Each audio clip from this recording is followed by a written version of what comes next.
Use clip brushes to flatten portions of your mesh. With the clip curve brush selected, press and hold Ctrl and Shift keys to activate the brush. Next, click and drag to draw out a clip line, position, and release. The shaded side of the curve is flattened out along the line. Hold the Alt key to inverse the clipping side.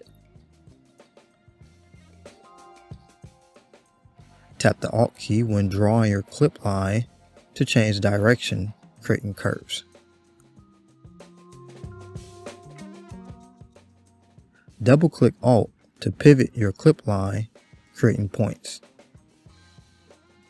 While drawing your clip line, use the spacebar key to reposition your curve before releasing. Hold Ctrl and Shift while clicking on the brushes icon to quickly select other clip brushes. Clip Rect allows clipping of your model within a square or rectangular shapes.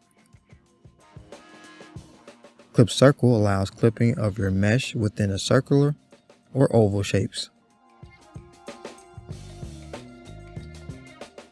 Clip Circle Center allows you to draw out perfect clipping circles expanding from your click.